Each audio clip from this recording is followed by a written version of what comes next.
Yan guys, gawa tayo ng paksiw na bangus. Ayan. Hindi maayos ang pagkalinis ng tendera. Ayusin lang natin ang linis. Medyo meron pa siyang balat. Ay mga kaliskis. Masarap to guys pag nilagyan ng ampalaya.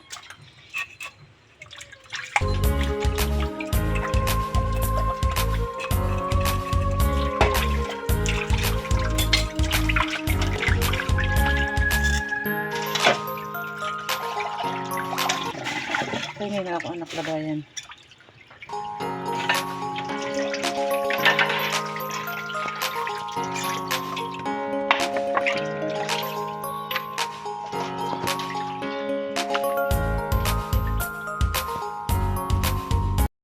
Ito guys, pagdating sa buntot, inihiwa ko siya para yung mga tinik niya kaputol-putol, hindi siya ganun kadelikado pag kinain.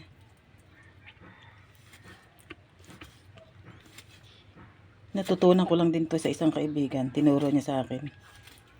Mas maganda kung ipiprito ito, makakain mo na pati tinik niya kasi putol-putol na siya guys. Ayan, ganyan diskarte niyan.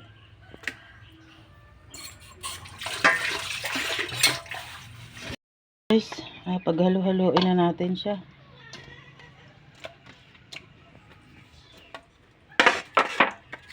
Ayan, ilalagay na natin yung mga rekado niya. Timplahan na natin ng asin. Tubig. Betchin. Lagyan natin konting magic. Paminta.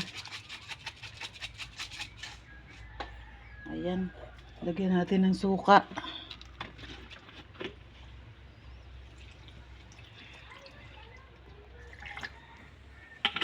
Then, lagyan natin ng konting mantika. Ayan. Isa lang na natin guys. Ayan guys. Isa lang na natin.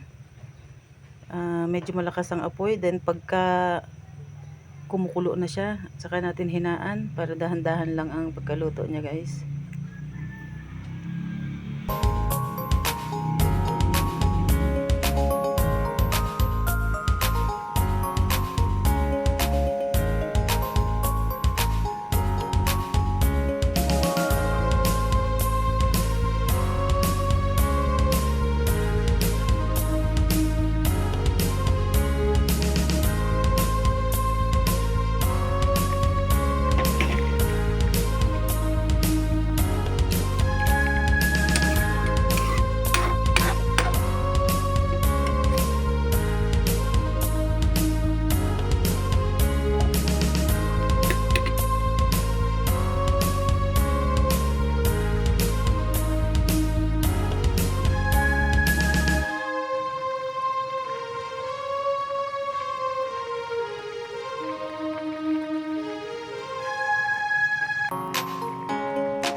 Ayan guys, ihalo natin din sa paksiw na bangus. Nakalimutan ko ilagay kanina.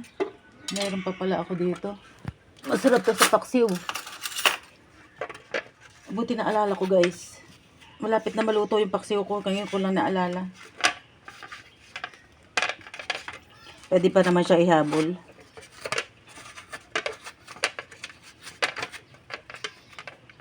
Ganun talaga guys pag tumatanda na. Medyo kailangan na natin uminom ng Memo Plus Gold. Oh yeah. Yan, ganyan kalalaki guys.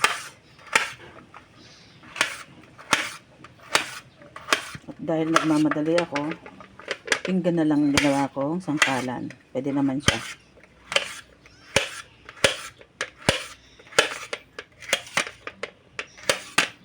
Bigla ko naisip guys kanina. Ay, sabi ko, bakit walang gulay? Excited pa naman ako magluto kanina. Kasi sabi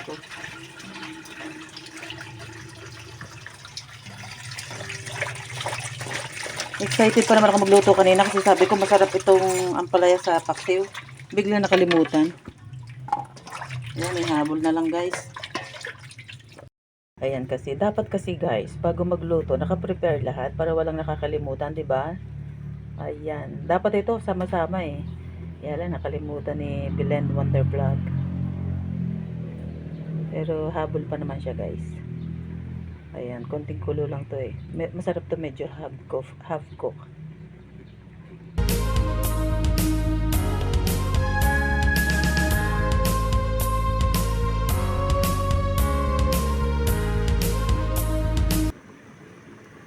Yan na siya guys. Mga 3 minutes na lang, pwede na natin siguro itong hanguin.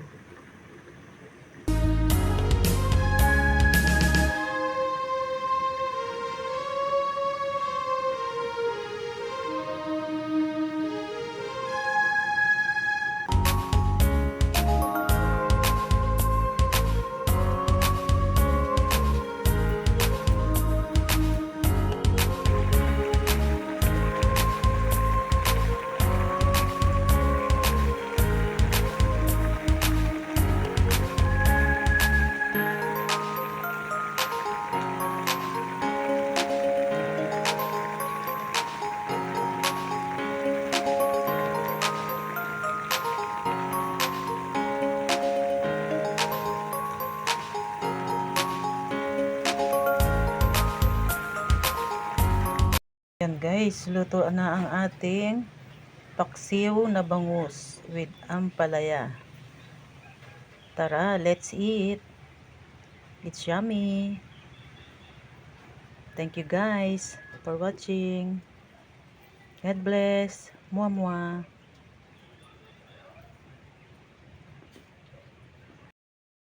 Let's eat. Thank you Lord for this blessing. Ayan, nandito kasama namin si Kuya Adrian at saka ang kanyang pinsan, si Ramdel. Ayan, may bisita yung mga anak ko. Dito kami kakain sa ilalim ng puno guys. Isang A naman dyan, A. Yung mata mo. Paano yung mata? Isang A. Thank you Lord for this blessing. Let's eat. Let's eat. Okay na.